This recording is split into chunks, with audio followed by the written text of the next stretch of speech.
حاجی امداد اللہ مہاجر مکی رحمۃ اللہ علیہ کے پاس ایک آدمی آیا، حضرت میں وظیفہ کرتا ہوں، کچھ فائدہ نہیں ہوا، وظیفہ کر رہا ہوں اتنے عرصہ سے، کوئی فائدہ نہیں ہوا۔ فرمایا شکر کر، اللہ پاک نے تیری زبان کو اپنا نام لینے کی توفیق بخشی۔ یہ جو اللہ کا نام لے رہا ہے کہ تھوڑا فائدہ ہے، یہ بھی تو فائدہ ہے، ورنہ جو خدا کے در سے اٹھتا ہے وہ تو پریشان ہوتا ہے، جہاں کہیں بھی جاتا ہے پریشان ہوتا ہے۔ وہ ایک در جسے تو گراں سمجھتا ہے، وہ ایک در جسے تو گراں سمجھتا ہے، ہزار درباروں سے دیتا ہے تجھے نجات۔ وہ یہاں سے اٹھے گا پھر در در پھرے گا، کبھی کسی کے پاس جائے گا کبھی کسی کے پاس۔ ٹھیک ہے اسباب اختیار کرنا چاہیے، لیکن جو وظیفہ آدمی شروع کرے پھر کرے۔ شیطان کہے پتہ نہیں کام ہونا ہے کہ نہیں ہونا، نہیں بھائی ہمارا کام کرنا ہے۔ مالی دا کام پانی دینا بھر بھر مشکاں پاوے، مالک دا کام پھل پھول لانا لاوے یا نہ لاوے۔ لیکن اس کے دربار پہ بیٹھنے والا نامراد نہیں ہو سکتا، اللہ پاک اس کو دیتے ہیں، نہیں تو آخرت میں تو اللہ اتنا اجر دیں گے کہ آدمی دیکھے گا کہے گا، اللہ پاک اللہ سے پوچھیں گے نا یا اللہ اتنا یہ میرے پاس کام، میں نے تو عمل نہیں کیا۔ اللہ پاک فرمائیں گے وہ فلاں تو نے دعا کی تھی وہ قبول نہیں، اس کا بھی بدلہ دے دیا، فلاں کا بھی بدلہ دیا، فلاں کا بھی بدلہ دیا۔ تو آدمی حسرت کرے گا کہ کاش دنیا میں میری ایک دعا بھی قبول نہ ہوتی، یہاں ہی سارا اجر مل جاتا۔ تو خدا کے در پہ بیٹھنے والا یہ نفع میں ہے، ہر حال میں نفع میں ہے۔ محاسن اسلام میں اور تفسیر صافی کے حوالے سے ایک عقائد لکھی ہے جس کو مولانا اسلم شیخ پوری رحمۃ اللہ علیہ نے بھی بیان فرمایا ہے کہ ایک کشتی سمندر میں جا رہی تھی، سفر تھا ان کا لمبا، تو آواز آئی وہاں غیب سے کہ جو 10,000 دینار دے گا اس کو میں ایک ایسا وظیفہ بتاؤں گا کہ مشکل میں ہلاکت کے ماحول میں اگر پڑے گا تو اللہ پاک اس کو بچا لیں گے۔ تو کشتی میں سے ایک آدمی تیار ہو گیا، اس نے کہا کہ 10,000 دینار میں دیتا ہوں، سامنے آ اور وظیفہ بتا دے۔ دینار تھوڑے سے نہیں تھے، آج 10,000 دینار کو ذرا سونے کی قیمت لگائی جائے تو پھر پتہ نہیں کتنے بنتے ہیں، میرے پاس تو حساب نہیں ہے، بہت سارا پیسہ بنتا ہے۔ اس نے کہا دیتا ہوں، اس نے کہا کہ تو پھینک دے میرے تک پہنچ جائے گا۔ اس نے اللہ کے توکل پر پھینک دیا۔ اس نے کہا کہ جب تو مشکل میں آئے تو پڑھا کرے میں یتق اللہ یجعل لہ مخرجا۔ آیت کا مطلب یہ ہے کہ جو تقوی اختیار کرے گا اللہ پاک اس کو تنگیوں سے نکال لیں گے، پریشانی سے نکال۔ وہ وظیفہ مل گیا، دوسرے کشتی والے اس کو پریشان کرنے لگے، دیکھو 10,000 دینار دے دیا اور یہ ایک آیت۔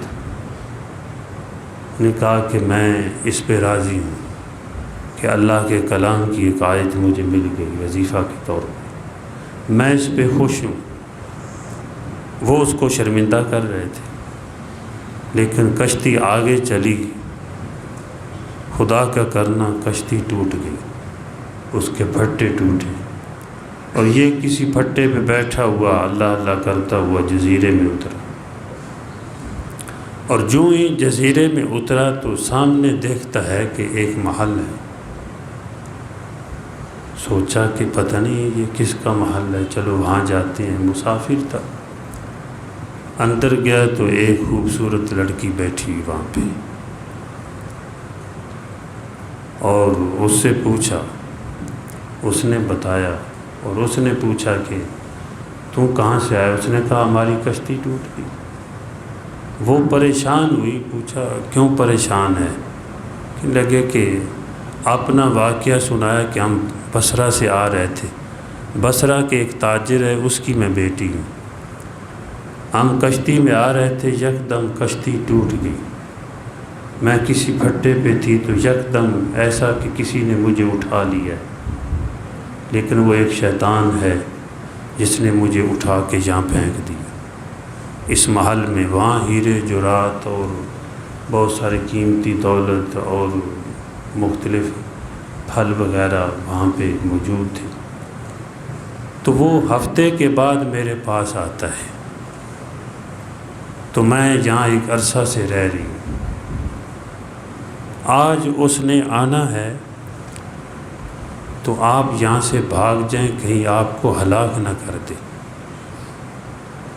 تو یہ باتیں ہو رہی تھی تو اس نے کہا کچھ فضا میں اور کچھ آثار ایسے نظر آتے ہیں کہ وہ آ رہا ہے، کوئی بعض دفعہ آنے والا آ رہا ہو نا، کوئی قافلہ آ رہا ہوگا۔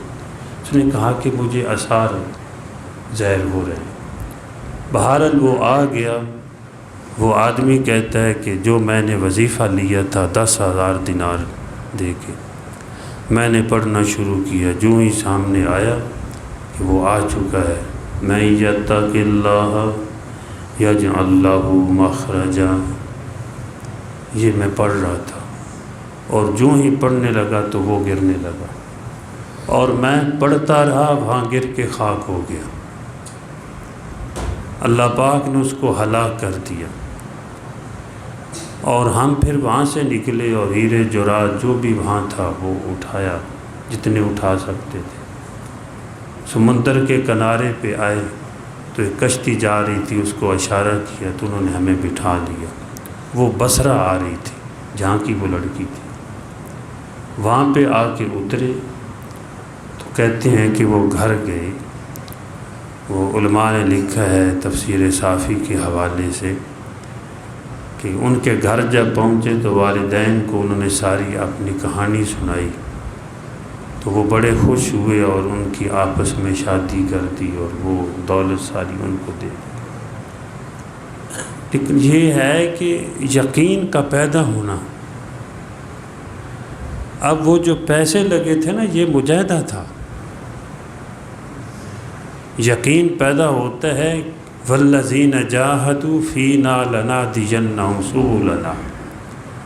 اللہ پاک فرماتے ہیں جو میرے راستے میں مشقت اٹھاتے ہیں، تکلیف اٹھاتے ہیں، پریشانیاں جھیلتے ہیں، میں ان کے لیے راستے کھول دیتا ہوں۔ ان اللہ لمع المحسنین، بے شک اللہ پاک نیکوکار لوگوں کے ساتھ ہیں، جو اپنی صحیح زندگی گزارنے والے ہیں، ان کو میری معیت حاصل ہے۔ تو وہ جو پیچھے اس کا ایک مجاہدہ تھا، یہ نہیں کہ صرف یہ آئے تھے، پہلے مجاہدہ تھا، 10,000 دینار خرچ ہوئے۔ بزرگان دین جو ہے وظائف کراتے ہیں، وظائف کرتے کرتے جو ہے یقین پیدا ہو جاتا ہے، وہ ایک مجاہدہ ہوتا ہے۔ مصلی پہ بیٹھنا اتنا بھی آسان نہیں۔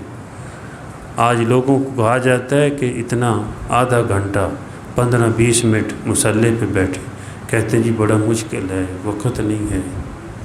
اور جو بیٹھتا ہے اللہ جل جلالہ پھر اس کے لیے رستے کھولتے ہیں۔ یہ مصلی پہ بیٹھنا مشکل ہے، کام کرنا آسان ہے انسانی طبیعت۔